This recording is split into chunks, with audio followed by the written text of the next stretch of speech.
오늘 말씀을 함께 보도록 하시겠습니다. 마가복음 13장 1절 2절의 말씀 함께 읽도록 합니다. 예수님께서 성전에서 나가실 때에 제자 중 하나가 이르되 선생님이여 보소서 이 돌들이 어떠하며 이 건물들이 어떠하나이까. 예수께서 이르시되 내가 이 큰 건물들을 보느냐. 돌 하나도 돌 위에 남지 않고 다 무너뜨려지리라 하시니라. 아멘. 오늘 말씀을 통하여 예수님께서 하시고자 하는 말씀의 결론은 그겁니다. 너희들은 세상을 살면서 너의 눈에 보이는 것만 보고 그게 전부라고 생각하지 그게 아니다. 이걸 말씀해 주고 있습니다. 본질을 보라는 얘기입니다. 에센스, 본질을 보라는 얘기입니다. 그 속에 숨겨진 진짜가 뭔지를 보라는 얘기입니다. 그러기 위해서 너희들은 분별력을 가지라는 얘기입니다. discernment, 분별력을 가지라는 얘기입니다. 오늘 이게 말씀의 결론입니다. 예수님께서 성전을 나서고 있습니다. 그때 한 제자가 예수님께 이렇게 얘기합니다. 1절의 말씀에 보면 제자 중 하나가 선생님이여 보소서 이 돌들이 어떠하며 이 건물들이 어떠하나이까. 지금 헤롯 성전을 보고 얘기하는 겁니다.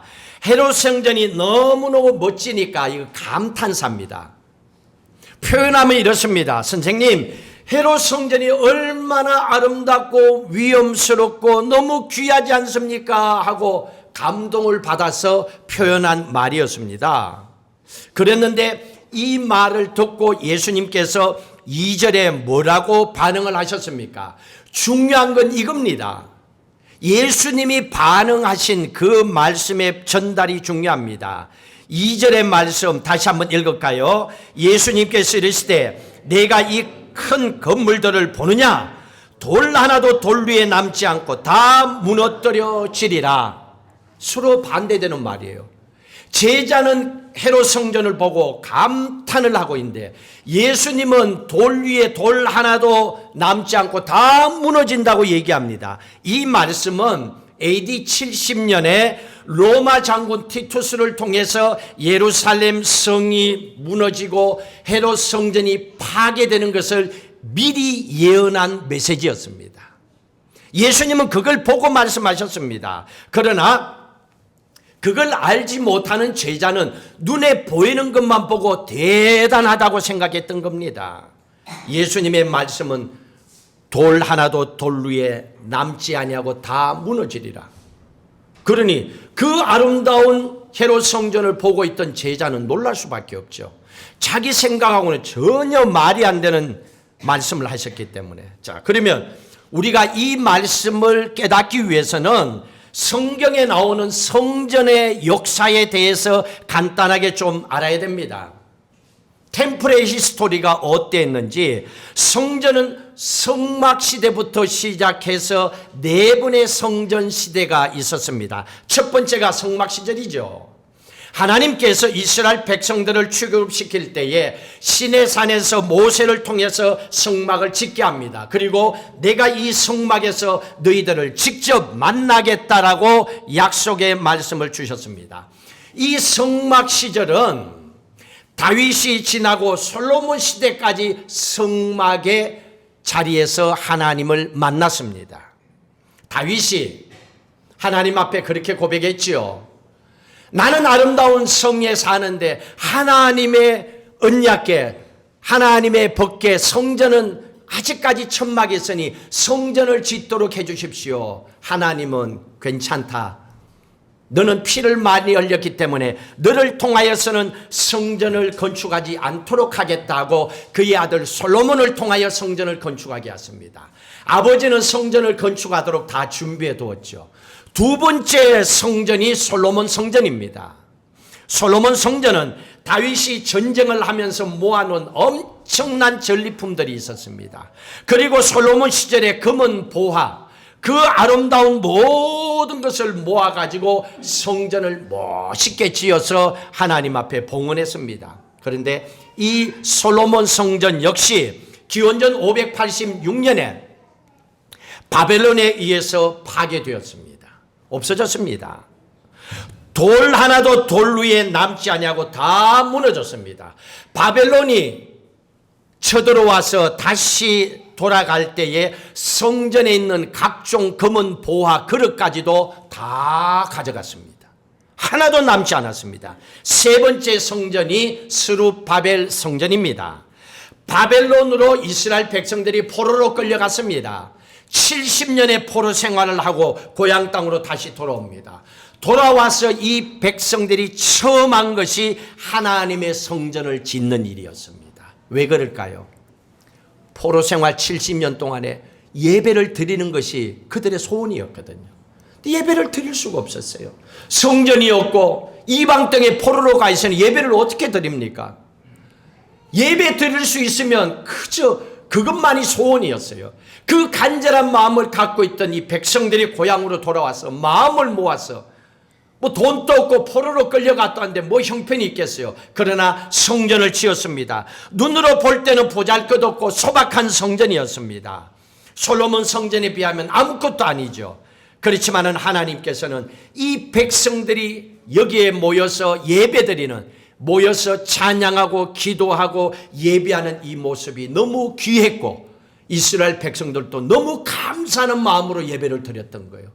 건물의 모양과 조음이 아니었습니다. 하나님을 사모하는 마음이 그들에게 뜨거웠다는 겁니다. 네 번째로 하나님의 성전은 오늘 성경 본문에 나오는 예수님 시절의 헤롯 성전입니다. 이 헤롯 성전은 원래 헤롯은 에돔 사람입니다.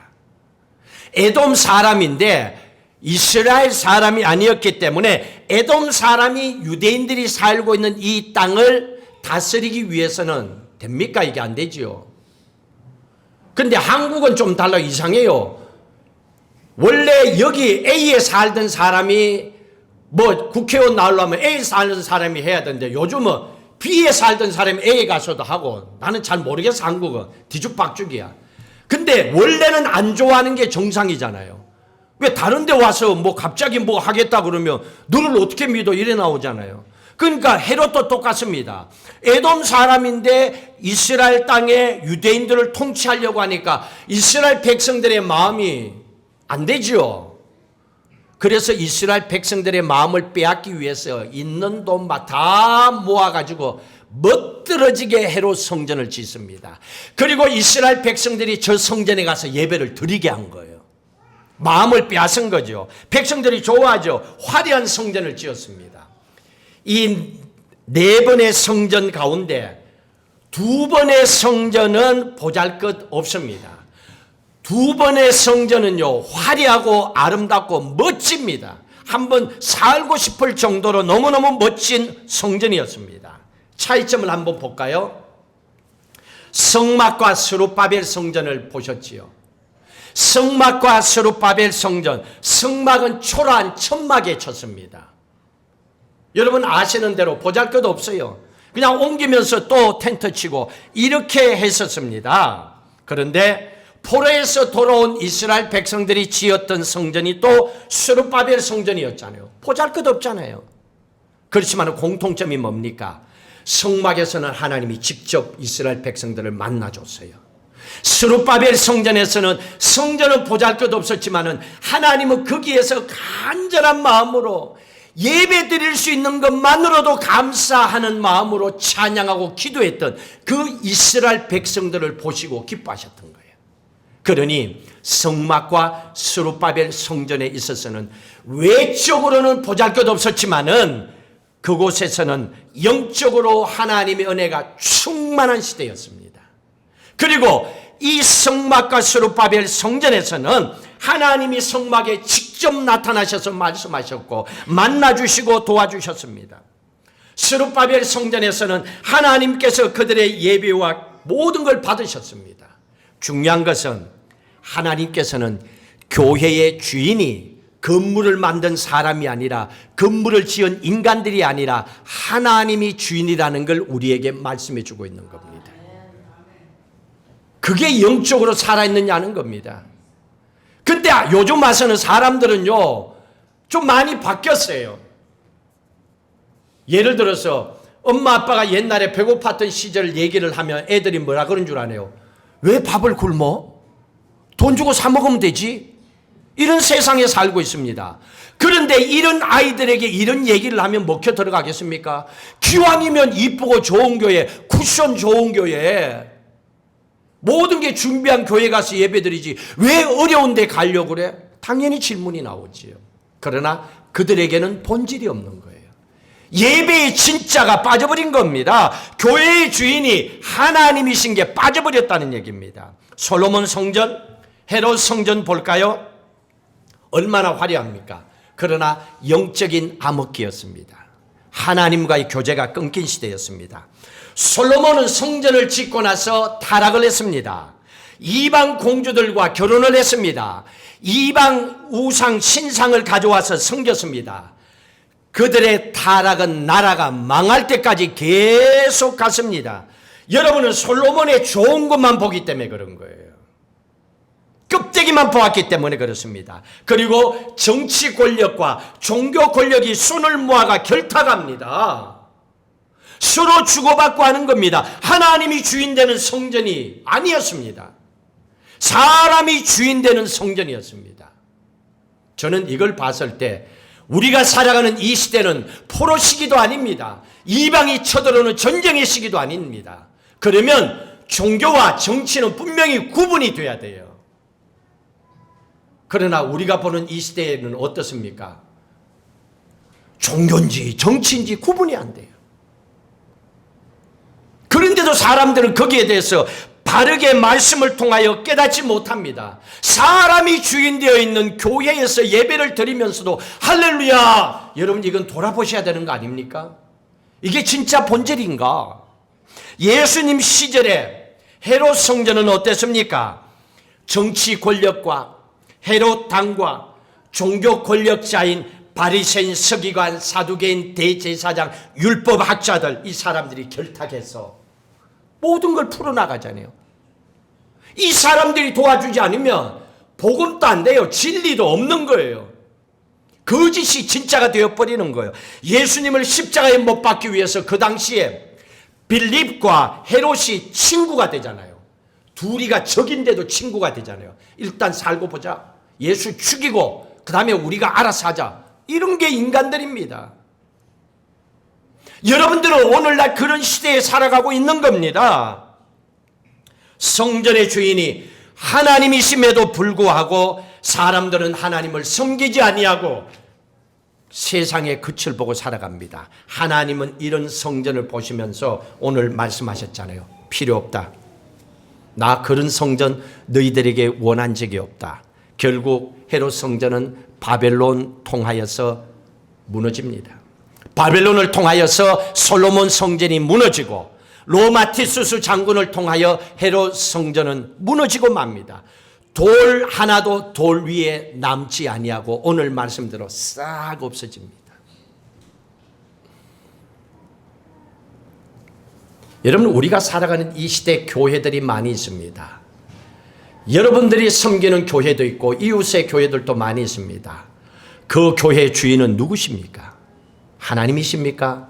목사입니까? 장로입니까? 권사입니까? 그 교회를 건축한 사람입니까? 오래 다닌 사람입니까? 목소리 큰 사람입니까? 많이 배운 사람입니까? 여러분들 대체 오늘 교회를 다니면서 교회의 주인이 누구라고 보고 있습니까?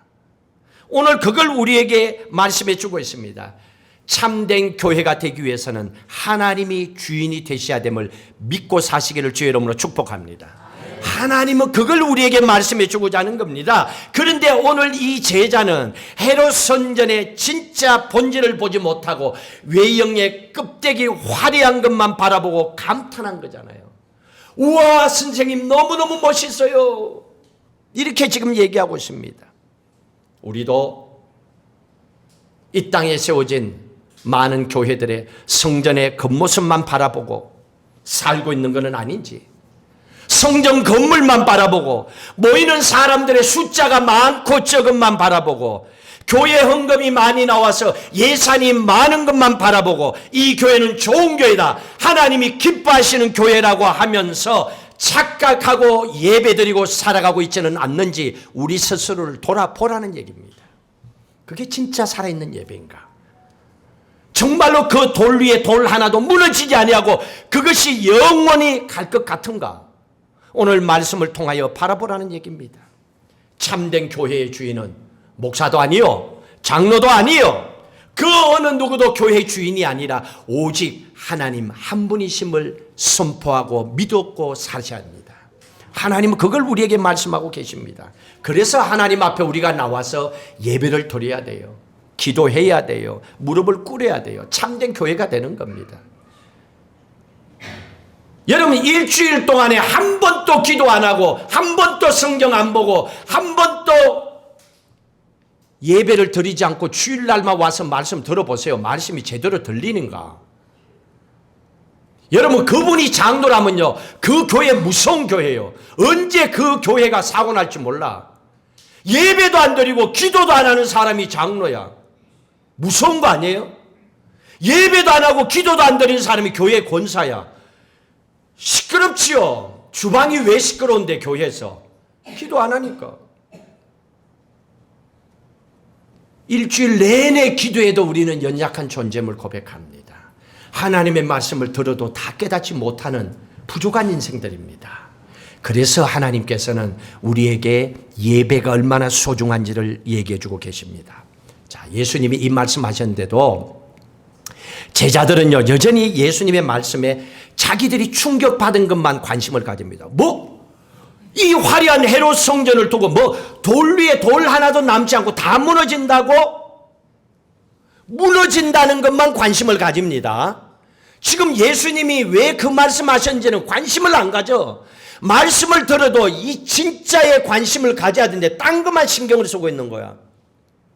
제자들의 관심이 뭡니까? 오늘 리더격인 4명의 제자가 나옵니다. 3절 4절 읽습니다. 예수님께서 감난산에서 성전을 마주대하여 앉으셨을 때에 베드로와 야고보와 요한과 안드레가 조용히 묻되 우리에게 이르소서 어느 때에 이런 일이 있겠사오며 이 모든 일이 이루어지려 할 때에 무슨 징조가 있으리까? 언제 어느 때에 이 성전이 무너집니까? 무너질 때 그때 어떤 징조가 생깁니까? 이렇게 질문하고 있습니다. 여러분, 이 말씀을 잘 보세요. 이 제자들은요, 예수님의 지금 베드로부터 들어가잖아요. 내 제자 얼마나 대단합니까?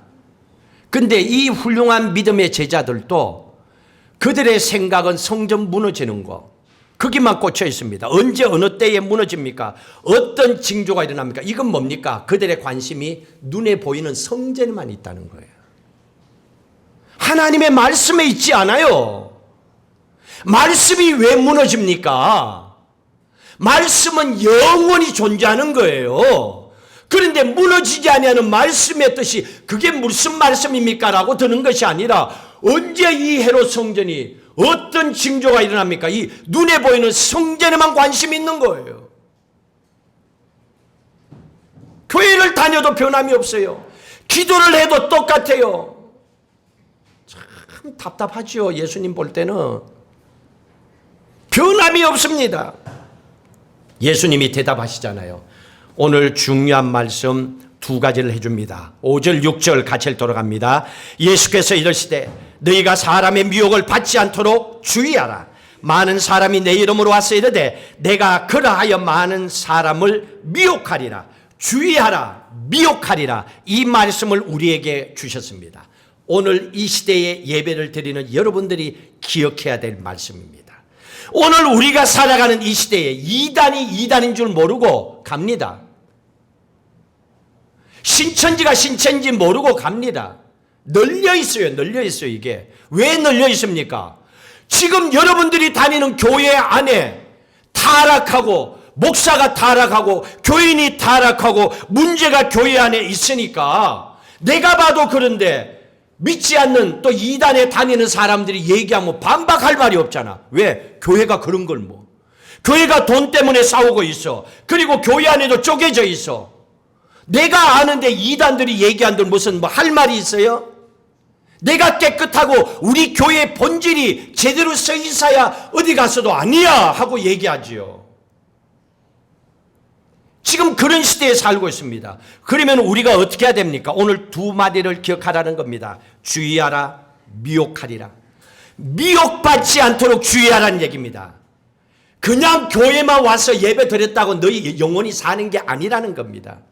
교회 와서 눈 감고 눈 뜨고 가면 너의 인생은 똑같이 끝난다는 얘기입니다.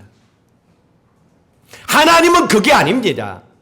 미혹받지 않도록 너희는 주의하라. 미혹하다 이하는 이 단어 플라노스입니다. 길을 잃고 헤매다, 정신을 잃다, 그런 얘기입니다. 미혹받지 않도록 하라. 길을 잃고 헤매지 마라. 정신을 잃어버리지 않도록 하라. 그 말이지 않습니까? 주의하라. 블레포.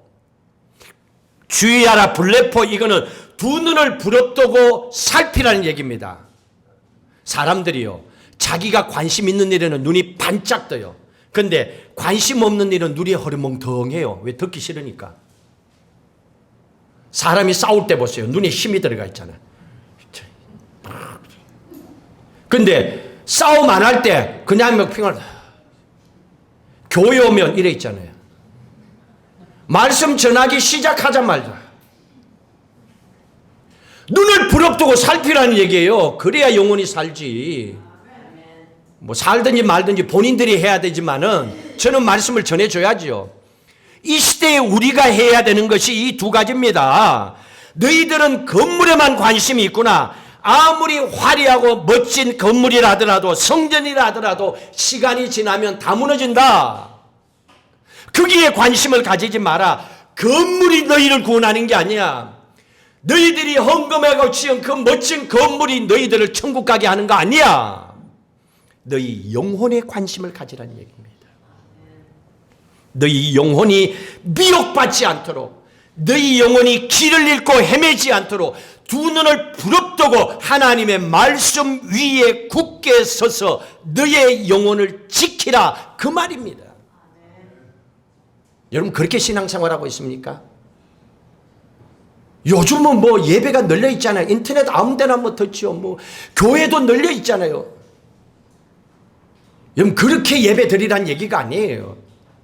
오늘 우리에게 주시는 말씀은 우리의 영혼이 배고프지 않도록, 미혹받지 않도록, 길을 잃지 않도록 두 눈을 부릅뜨고 하나님의 말씀, 이 생명의 말씀 위에 굳게 서서 말씀대로 살기 위해서 몸부림치라는 얘기입니다. 귀 두 개 줬으니까 듣고 흘리라는 게 아니고 양쪽 귀로 듣고 여기에서 좀 새기라는 얘기예요. 하나님은 그걸 말씀해 주고 있습니다. 자, 그렇다면 여기에서 우리가 한 가지 질문을 해봐야 돼요. 그러면 우리가 따라가야 될 길이 어디입니까? 우리는 그러면 어떤 길을 따라가야 됩니까? 미혹받지 말라 그랬습니다. 미혹받는 게 뭡니까? 참된 길을 걸어가다가 새길로 싹 빠지는 게, 이게 미혹받는 거예요. 교회 잘 다니다가 새길로 빠져버리는 거. 어느 날 아무 것이 집사 때문에, 권사 때문에, 장로 때문에, 목사 때문에 새끼로 싹 빠져버리는 거. 요게 미혹받는다는 거예요. 그러지 말라는 얘기입니다. 새길로 빠지지 않도록 하라. 그러면 어떻게 해야 됩니까? 우리가 늘 얘기하잖아요. 하나님의 말씀, 변함없는 진리의 하나님의 말씀, 예수 그리스도의 말씀밖에 없다는 걸 믿고 이 말씀을 붙잡고 살라는 얘기입니다. 그러면 흔들리지 않아요. 그러면 말씀이 내 안에 꽉 차 있으면 배가 고프지 않아. 사람이 배가 고프면요 짜증이 나요. 배고프면 얼마나 힘듭니까? 화가 나잖아요. 그것처럼 왜 교회 다니는 사람들이 아멘 할렐루야 못합니까? 배가 고프니까. 배가 고프니까 그냥 짜증만 나, 화가 나. 그냥 건들면 그냥 한바탕 하고 싶어. 교회 다니는 사람들 다 싫어. 배가 고프니까. 그런데 하나님의 말씀을 꽉 채워보세요. 그 말씀이 내 영의 눈을 통하여 보이면 세상에 문제될 게 하나도 없어. 보여. 분별이 돼요. 진짜와 가짜가 구분이 된다니까요. 물어볼 필요가 없어요. 하나님이 내 안에 계시니까 성령 하나님 카운셀을 통하여 다 가르쳐 주기 때문에 문제가 안 되는 거죠. 오늘 우리 종려주일로 예배를 드립니다. 예수님께서 나귀를 타시고 예루살렘에 입성하셨습니다. 그때 수많은 사람들이 종려나무 가지를 꺾어서 깔고 어린 나귀를 타고 들어오는 예수님을 향하여 호산나 호산나 찬양했습니다. 이 모습을 잘 보세요. 그들이 나중에 어떻게 했습니까? 호산나 호산나 찬양했던 그 많은 군중들이 나중에는 예수님을 십자가에 못 박아라, 십자가에 못 박아라 했던 그 사람들입니다. 그 사람이 그 사람들이었어요. 뭐가 차이입니까? 껍데기와 속의 차이점이었습니다. 그 사람들이 예루살렘으로 예수님이 어린 나귀를 타고 들어오실 때 종려나무를 까졌던 것은 이유가 아니었습니다. 예수님의 겉모습만 본 거예요. 예수님 그 전에 하셨던 오병이의 기적만 본 거예요. 물리를 걸으셨던 것만 기억한 겁니다. 그리고 예수님께서 죽은 자를 살리신 걸 기억하고 다 봤거든요. 그러니까 그것만 보니까 능력이 대단한 분이라는 거예요. 그러니까 그것만 생각하고 종려나무를 깔은 거예요. 호산나 호산나 찬양한 거예요. 예수님의 겉모습만 보고 찬양했습니다. 예수님의 능력만 보고 열광하고 찬양했습니다. 근데 어때요? 능력 있는 사람은 십자가에 죽으면 돼요, 안 돼요? 빨리 얘기해 보세요. 능력 있는 사람이 죽으면 돼요, 안 돼요? 영원히 안 죽어야지. 아무것이처럼, 이단들처럼 영원히 안 죽어야 돼. 죽으면 안 돼. 근데 예수님이 십자가에 돌아가셔서 십자가의 고난길을 걸어가셔서 예수님이 이 땅에 오신 본질, 진짜 중요한 것은 십자가를 지시고 우리 죄를 대신해서 살이 찢기시고 피가 흘리시고 죽으시고 구원의 길을 열어주시는 거예요. 이게 진짜 메시아 예수 그리스도가 오신 목적이었어요. 근데 이걸 못 보는 거예요. 죽으면 부활하고 승리한다는 걸 못 보고 죽으면 끝이라는 것만 보는 거예요. 죽으면 끝났다는 것만 보는 거예요. 그러니 능력만 바라봤던 그 제자들이, 그 많은 군중들이 예수님이 십자가에 못 박히는 그 순간에는 돌아서서 예수를 죽이라고 하잖아요. 오늘날 이런 크리스찬들이 교회에 있을까요, 없을까요? 없다고 생각합니까? 그러면 얼마나 좋겠습니까? 우리도 정신 못 차리면 그렇게 되는 거예요. 참된 구원의 길은 예수 그리스도의 십자가입니다. 이게 분별하는 능력입니다. 이게 실력이에요. 분별하는 것도 실력이에요. 영적인 분별력을 마지막 때에 가지라 그랬습니다. 그래야 미혹을 받지 않습니다. 잘 가다가 새길로 안 빠진다니까요. 여러분, 예배가 점점점 멀어진다. 점점점 새길로 빠지려고 준비하고 있는 사람들이에요. 스스로를 돌아보셔야 돼요. 언젠가 나도 그렇게 될 수 있으니까. 몸부림을 쳐도 힘드는 상황인데. 그래서 깨어 기도하라는 얘기입니다. 미혹에 받지 않도록, 껍데기에 속지 않도록. 그러기 위해서 우리가 할 수 있는 건 다른 게 없어요. 매일 하나님의 말씀을 묵상하고, 매일 하나님의 말씀을 듣고 기도하고 예배하고 그 믿음의 길을 따라가는 길밖에 없습니다. 그래서 여러분, 요즘 교회 카톡에 보면 매일 성경 읽으시고, 또 제가 보내는 큐티도 계속 보시고, 또 거기에서 잠시라도 말씀 듣고 기도하고, 또 찬양도 있잖아요. 찬양도 한번 듣고, 그러면 최소한 한 5분은 하잖아요. 5분은. 그 시간만이라도 내 영혼이 살 수 있는 길이잖아요. 고난의 주간을 우리가 걸어갑니다. 내일부터 우리가 고난주간 특별 새벽 기도에 5시 반에 시작하죠. 오셔서 한 15분, 20분이라도 시간 내셔서 예배드리고 기도하고 한 주간을 준비하며 나가십시오. 그리고 부활의 주인을 맞이할 때에 내 영혼도 다시 예수 그리스도 안에서 살아나 부활의 주님 그 앞에서 우리도 다시 한번 신앙의 부활의 길을 걸어감을 고백할 수 있는 거룩한 믿음의 삶을 살아가시기를 주의 이름으로 축복합니다.